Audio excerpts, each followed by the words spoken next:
Lan kang kakampi, tsaka Louie ay talagang maaga talagang papasok! Mega Super Yoshi holding down that push. Renegade! Ay, sumeka na nga lang din dito ang Wave of the Dragon. Sabay ang pagbagsak ng Feather Strike. Edward onto the front lines. Nag-transform na siya. Andun yung Shockwave Blast pero hindi... Lamang na lamang ang Omega pati kills. Pero saan nakukuha ng Aurora yung pera? Domeng! Ay, ito muna yung kukunin. Oh! Okay! Lahat ng pwede niyang apakan. Kanina ginawa niya para lang makaiwas. Pero ngayon, ito na nga lang din mag-response. Jump onto the front line with a blazing doom at sumipa pa ng isa dito si Super Yoshi. Renegade is down pero grabe rin naman talaga yung nangyari dun. Pero na nagkakatinginan na nga lang din ng konti.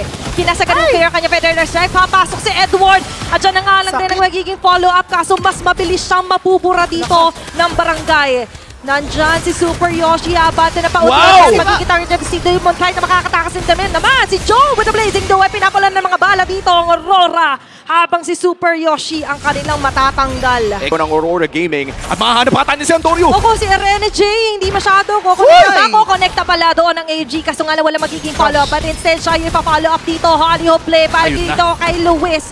The Safuano Pride is there. Para sa Aurora, -1 sila sa Turtle Fight. Maganda yung setup ng OMG kasi sila yung may goal. Pero may diversion play na gagawin. Okay. Oh no, dito na ewan. Si Jome, saan ka sisilip? Luis! Ay, si Renegade! Makikita din si Luis. Dinadaan sa biglaan ng Aurora. Mga kaganapan. Kaya naman si Super Yoshi doon sa pinakalikod na masisipan na nga lang din doon sila Demon. Kahit magtatagumpay doon sila Antonio with number verticals. Isa para sa isa. Magiging palitan pero hindi yata magtatantan sila Renegade. Bumababad kay Antonio Super Yoshi. May konting amba. Pero magpupukod ba sila ng way? Dito, yung way na nga lang din ni Renegade ay sumunod kay Antonio na hindi niya maabutan. Pero tignan mo yung turn ng Omega. Mukhang sinisimula na agad nila ang Lord dito. Aurora Gaming, merong ideya. Diversion doon. Maaamoy kaya ng barangay.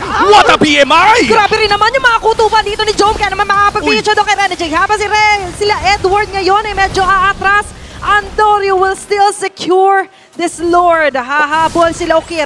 Super Yoshi. Super Yoshi. Pwede siya mag-knock dito ng isa. At ito na nga yung kanya mapipili si Renegade. At habang sila ay nagtatagisan, nakakunatan yung sakit, yung pimagti. Nandito ang ganti. Edward will fall down na nga lang din. 2 for 1 ang palitan doon. Sabi ni Direk Ikat, pero siya na mismo yung nagkukusa. Diversion. Ay, naku po! Nandun na nga lang din. Makakasalubas si Antonio pangalan din. Kaya naman, ang ibang mga members ng barangay medyo aatras. Pa-follow up si Renegade. Walang tatamaan. Pero babalik tayo dito na kung saan si Super Yoshi aabutan pa ba? Nakita siya doon. At dito, real time, nakikita rin natin ang punish ng Auroras. Sa members ng Smart Omega, Super Yoshi ngayon, running for his life. Kinagrind mo pala yung gears namin, no? Ito, grind sa mukha. Nandyan na nga lang din ang mga follow-up namin sa Yue Domeng kahit nakapag-deliver. Para publike rin. Makatakas nga ba? Sa kapupulong. Nakakatakas na naman dito si Super Yoshi. Escape artist Super Yoshi finds a way again. Nabuhay na naman, by time malala, sir! 2 straight days! Ibig sabihin, alam ni Super Yoshi ang capability ng kanyang team! Pero alam din ng Aurora na ito na lang din ang kanilang hahabulin. Nakuha nila Sukir. Si Jome naman ang kanilang magiging pala. Pero grabe, BMI! Grabe ang mga pag-iwan! Escape artist ka rin ba? Hindi na nga lang din. Demon kahit with a kill. Dispersion plays dito na mga galing kay Yue. Napipigilan ang mga tip. Kaso ito na nga lang din, hindi mapipigilan. Nasipa agad dito si Edward. Super Yoshi nga lang ang una pang tutumba. Ayun lang! With a blazing duwe, pero nawala na parang bula. Suman dapat na sa barangay. May diversion play. Rekta sila dito sa nag-iisang bush. Tamaan na abutan pangalang din dito si Antonio. Suman left to defend for their base. What a play coming in from Aurora Gaming. Nagsimula man yung play mula sa Omega. Nakalamang naman sila with the response. Endable na ba? Naku, abante na nga lang din sila dito tuloy-tuloy. Pinapailawan na agad nila yung daan nila. At nandito na nga lang din ang Aurora sa clear off ng wave. Sakto na nga lang din ang pagkabuhay ng Lord na nakuha dito na Smart Omega. Tinutulungan sila. Lahat tinatawag na nila. Pero ang Aurora hindi masyado mag-aasim at hindi masyado lalalim. Talagang napaka-valuable dito sa Aurora Gaming. Matagal pa naman bago lumabas yung Lord. Pero medyo lugi na talaga dito ang Omega dahil nga sa wave na kailangan nilang panoorin. Nagtatago-taguan na sila. Pero mukhang may naghahanap na isa. Okay, conceal play. Aabante agad din sila Rene J. Si Inay. Joe may makakapag-BMI pa rin para susundan siya agad doon ni Edward sa pinakalikod. Nandun ang AOG. Nandun na nga lang din na ibang mga members. Sinetry nila dumepensi si Rene J. Madidilit agad si Joe. Makakasayaw pa rin naman with the blazing duet. Si Yuwe ay matutumba. Habang si Super Yoshi umahabol. Si Nipa palayo doon. Si Demon Kite chasing him down. Andyan din si Doming Kite. The Kite Brothers is in. Pero ano nga ba magiging call nila dito? Nagtatago-taguan tayo dito. Ayaw nilang pauwiin.